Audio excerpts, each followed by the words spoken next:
January 1910, Montana was gripped by the harshest winter anyone in Red Lodge could remember. Snow piled high on rooftops, ice sealed the main road, and the wind howled like a wounded animal over the white hills. In the town's little schoolhouse, Anna Whitaker stood alone in front of the clean blackboard, quietly watching the dusk swallow the street outside. The last children had left more than an hour ago, shuffling home in pairs and threes, scarves wrapped tight, tiny boots crunching in the snow. Anna lingered, pretending to tidy books and wipe chalk just to delay the walk back to her cold, empty cabin. That little house had become a shrine to grief. 6 months earlier, her husband James had died in a snowstorm, leaving her with a silent hearth, a lonely bedroom, and his last wish: to keep this school open, even if the snow buried the whole town. When she finally stepped outside, Anna hunched her shoulders against the icy wind, pulling her thin scarf tighter. Cold air cut her cheeks, found every seam in her coat, made her lips bleed.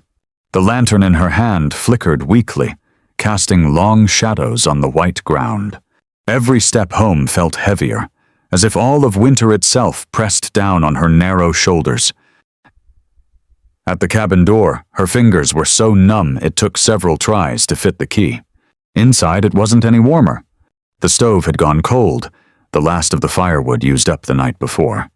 She lit the oil lamp on the table and glanced at James's coat still hanging on its peg, a quiet, painful reminder of the man who once saved this town from a blizzard and died in another one. Anna dropped into a chair, unwrapped her scarf, and stared at the cold stove, her stomach tight not from hunger, but from the kind of silence that eats you alive. A sharp knock at the door made her jump.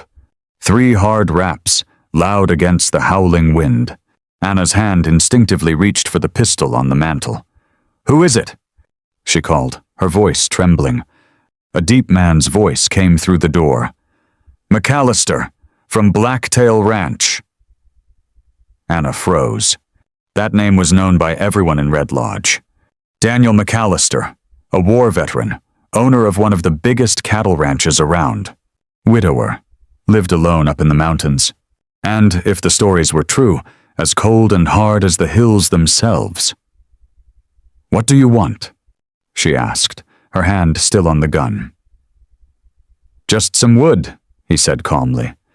"And a meal, if you'll have it."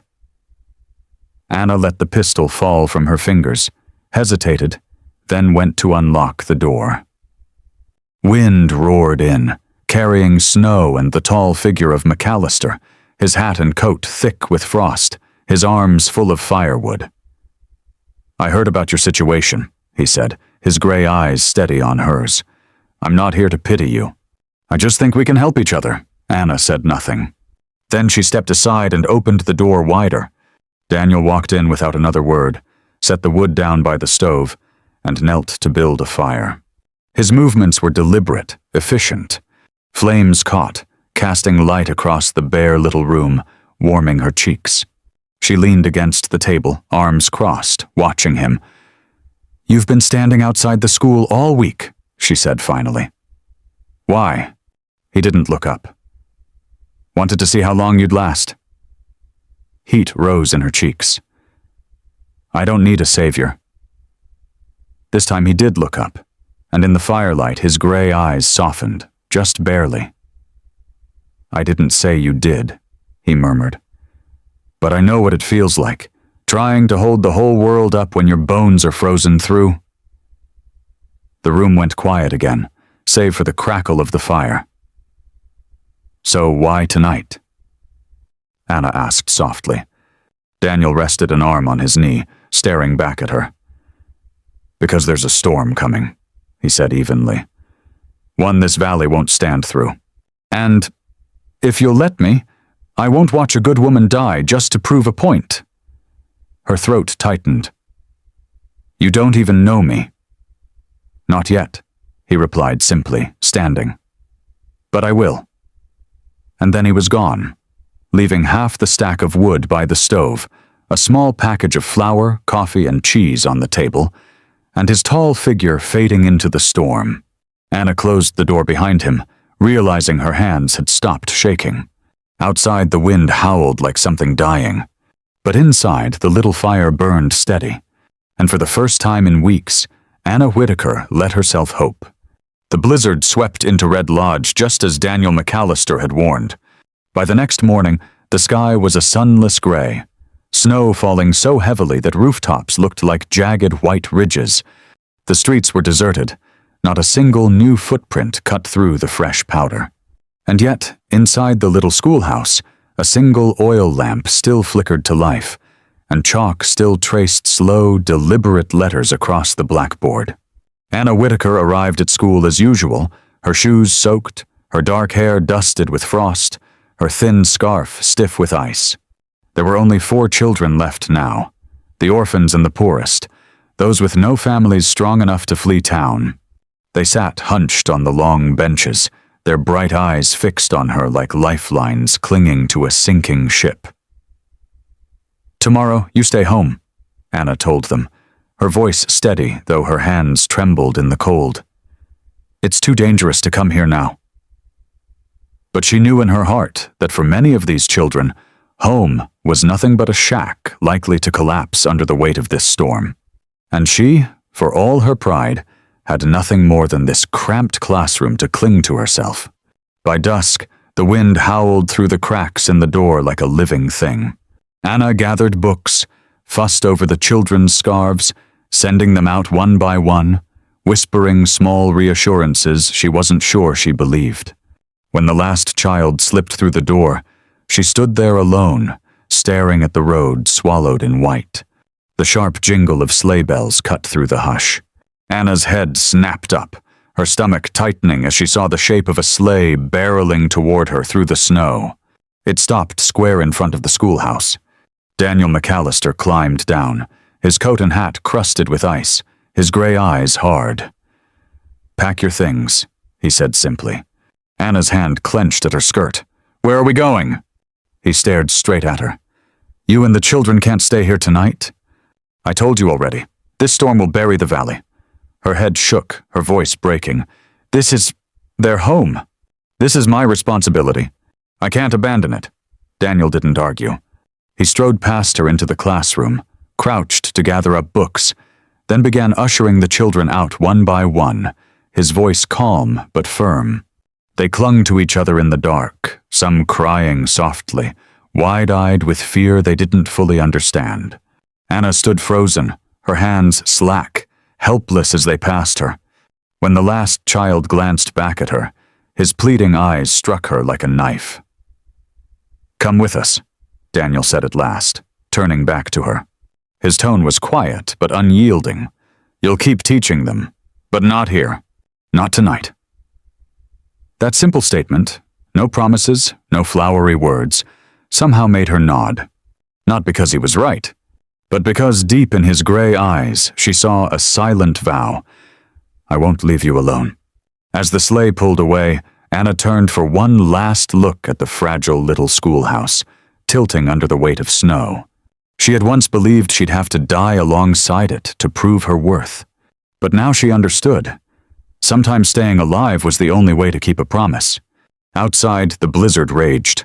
But inside the sleigh, the warmth of the children and the quiet presence of Daniel's hand resting firmly on the seat made her heart just a little less cold.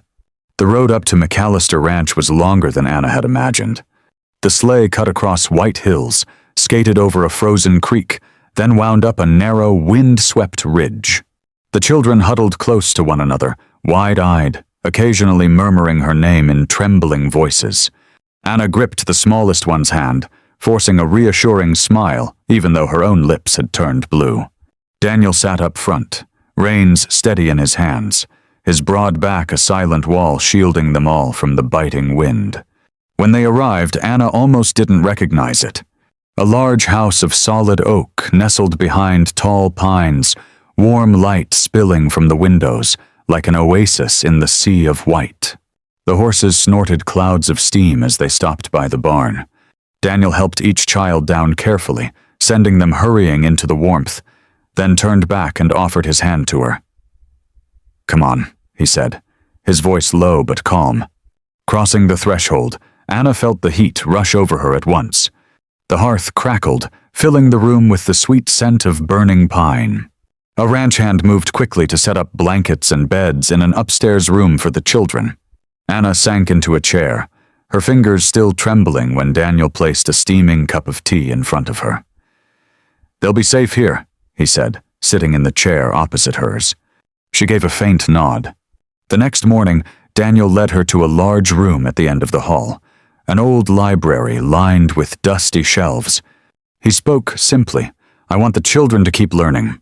Here, as long as it takes. You're in charge." Anna's eyes widened. "Why are you doing this?" He didn't answer right away. His gaze dropped to the books, as though searching for an answer hidden there. "Because some things are worth saving, even when everything else is gone." She stayed silent. In the pale light spilling through the window, she saw clearly the rugged lines of his face, and something softer, buried beneath the steel. In the days that followed, she reopened her classroom in that library. Anna once again held a piece of chalk. The children once again sang their alphabet. At night, she tidied the desks, watched over the children as they slept soundly under warm blankets, then stood at the window watching snow fall across the yard. More than once she caught sight of Daniel standing on the porch outside, a faint red glow at his fingertips from his cigarette, his gray eyes staring into the far-off lights of the town, like a man keeping watch over ghosts from another life. One evening, she stepped out and stood beside him. They didn't speak. The snow fell heavy, but in that quiet, she felt a little less alone. For the first time in months, Anna allowed herself to smile faintly when she glanced at him. And for a fleeting moment, she caught his eyes meeting hers, the eyes of a man who knew what it meant to lose everything, but still kept the fire burning for someone else. Winter dragged on, day after day blanketing the hills in white, night after night filled only with the quiet crackle of firewood in the hearth. Life at the McAllister Ranch settled into a quiet rhythm. Anna's little classroom became a habit. The children began to laugh again, their innocent dreams slowly returning to their dirt-streaked faces. But in Red Lodge, the whispers began. At the saloon, in the corner of the general store, even on the church steps, people started talking. Names like Whitaker and McAllister passed from one pair of lips to another, dripping with implication. She left her husband's memory to live with him. That teaching story's just a cover. That widow has no honor left. Anna heard every word. She never asked. But she knew it was Samuel, the oldest of the boys, who'd overheard and shyly told her, his young eyes shining with anger. That night, Anna couldn't sleep. She sat by her upstairs window, staring down at the faint lights of the town through the falling snow. Shame and pride twisted in her chest. She knew she'd done nothing wrong, but she also knew that sooner or later those words would catch up to her, like wolves following the scent of blood. The next morning, Daniel found her gathering up books in the library. He leaned on the doorframe, watching quietly as she stacked each one like she was trying to pack up her whole life. "Where are you going?" he asked, his voice low. Anna froze, then answered without looking up. "Back to town. I can't stay here anymore."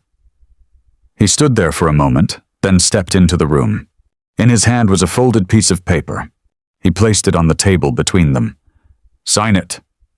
Anna glanced down. A marriage contract. The terms were simple, plain, legal husband and wife. No demands, no obligations. "What is this?"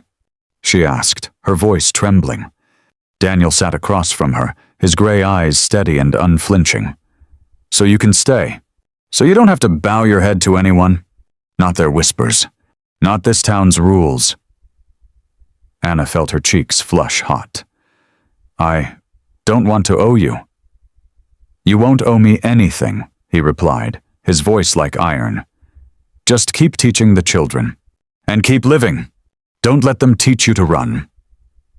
Anna stared at him, her eyes confused, but somewhere deep inside them, a faint glimmer of relief. That afternoon, in the simple wooden house, she set her pen to paper and signed her name under his. Anna Whitaker McAllister. There was no grand wedding, no white dress, no candles or flowers.